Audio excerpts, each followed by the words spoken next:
Bienvenidos a Reinos Sumergidos. Los episodios de la serie Black Mirror, a pesar de lo que se pueda suponer en primera instancia, no se ocupan de anticipar el futuro tecnológico. Cada relato trabaja sobre configuraciones ya presentes en la vida social, modos de comunicación, de control, de exposición y de dependencia, que conforman parte de la experiencia cotidiana. La serie no imagina mañanas hipotéticos, sino que toma esas prácticas actuales y las lleva hasta un punto de tensión donde sus consecuencias se vuelven imposibles de ignorar. Al hacerlo, desplaza al espectador fuera de la comodidad de lo familiar y lo enfrenta con el funcionamiento corriente que permanece fuera de la percepción explícita. Pero lo más llamativo es un segundo entramado, más oculto que el primero. Cuando el episodio termina, la pantalla queda negra. Ya no hay argumento, personajes ni imágenes, solo una superficie opaca que no devuelve la forma del rostro como el vidrio de un espejo. A diferencia del espejo, no hay contorno nítido ni hay color. Y sin embargo, algo se insinúa. Una sombra, un volumen, una silueta mínima. El televisor apagado impide que la mirada se apoye en una representación cómoda, como la que ofrecía la narración. Obliga a sostener la vista en una superficie que no confirma ninguna figura y a reconocer lo que queda cuando la ficción deja de funcionar. La imagen desaparece, pero la mirada permanece, enfrentada a una superficie que no devuelve un sentido inmediato. Ese punto es importante porque revela algo que no pertenece solo al ámbito tecnológico. Mucho antes de que existieran televisores, ya se buscaban superficies capaces de producir esa misma suspensión de la imagen. En distintas épocas adoptaron formas diversas: agua detenida, metal pulido, obsidiana, vidrio ennegrecido.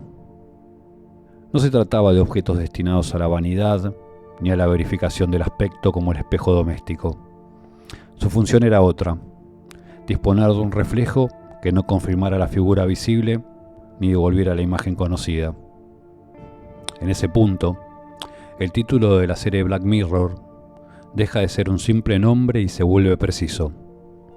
Designa una figura reconocible en la tradición mágica. Entre los objetos conservados del siglo XVI, hay uno que guarda la misma apariencia que una pantalla moderna. Una luz oscura, pulida, de superficie perfectamente plana, y al igual que la serie, se lo conoce como el espejo negro. Perteneció a John Dee, consejero político, erudito y mago de la corte inglesa. La piedra, hecha de obsidiana mesoamericana, se utilizaba en prácticas de consulta y de visión, fijando la mirada en su superficie oscura. Para él no era un adorno ni una curiosidad exótica, sino un instrumento de trabajo. Dee no era un personaje marginal.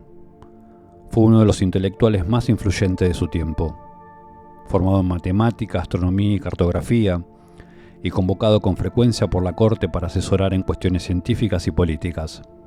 En su biblioteca, una de las más vastas de la Inglaterra renacentista, convivían tratados de geometría, textos clásicos y escritos de tradición hermética. El espejo negro ocupaba allí un lugar definido, integrado a ese conjunto de saberes y prácticas. En los registros de Dee, el espejo negro aparece ligado a un método de trabajo. Sesiones de conferencia espiritual, en las que él formulaba preguntas y un vidente, en su caso Edward Kelly, trabajaba con la superficie como medio para recibir las respuestas. Dee anotaba el desarrollo de la sesión con precisión, consignaba lo dicho, lo oído y el orden de las operaciones.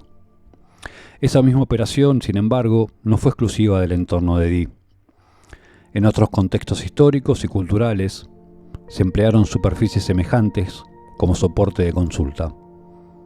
En la antigüedad grecorromana se practicaba la catoptromancia, el uso de espejos pulidos para interrogar sobre enfermedades, destinos o decisiones en marcos rituales precisos.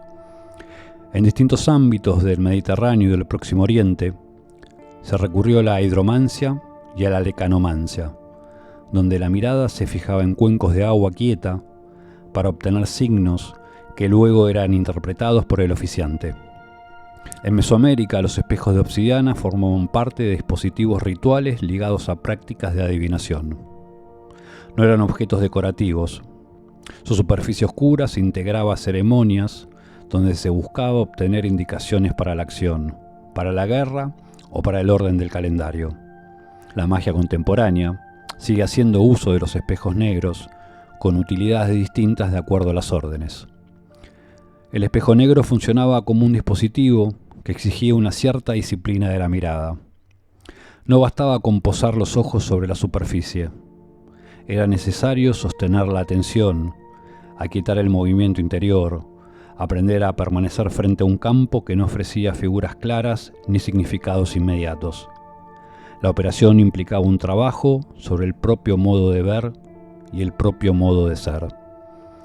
La superficie oscura obligaba a atravesar un primer momento de vacío, de indeterminación, donde la mirada quedaba sin los apoyos habituales.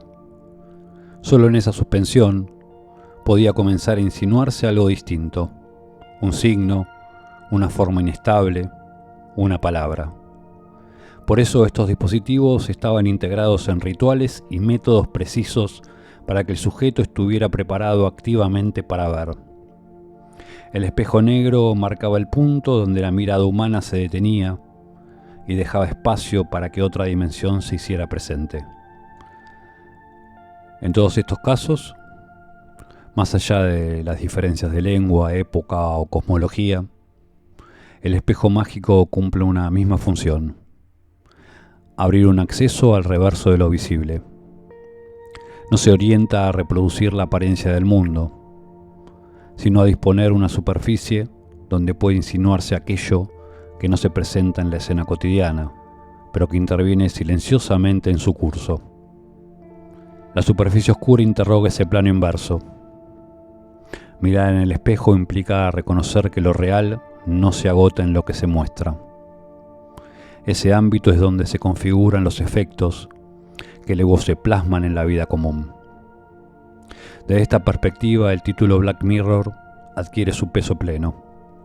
La pantalla apagada no es solo el final de cada episodio, sino la figura misma de ese espejo antiguo trasladado al corazón de la vida contemporánea.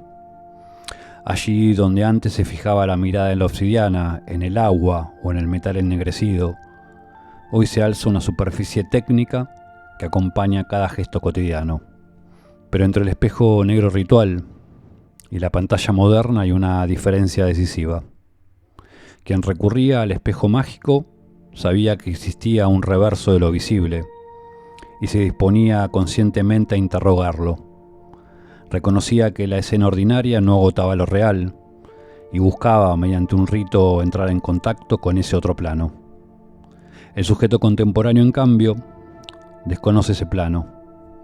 Por eso cuando la pantalla del televisor se apaga y solo queda ante sus ojos la superficie negra, opaca y no reflectante, no sabe qué hacer con ella. No la reconoce como un umbral ni como un punto de acceso. La vive apenas como un resto vacío después de que la narración se ha extinguido. La serie muestra así un estado distópico del mundo que ya es presente. No ofrece una respuesta ni una salida. Ese es el primer paso. Pero existe un segundo. Voluntariamente, o por una sincronicidad simbólica, introduce una posibilidad. Cuando la serie se acaba, existe un instante de silencio frente a la pantalla oscura, que se vuelve una ocasión para mirar y para preguntar ¿qué hay hoy detrás del espejo negro? Llegamos al final. Les dejo esta frase de Plotino que capta el espíritu del episodio para que los acompañe hasta el próximo encuentro. No es por la vista que vemos, sino por aquello que hace posible la vista.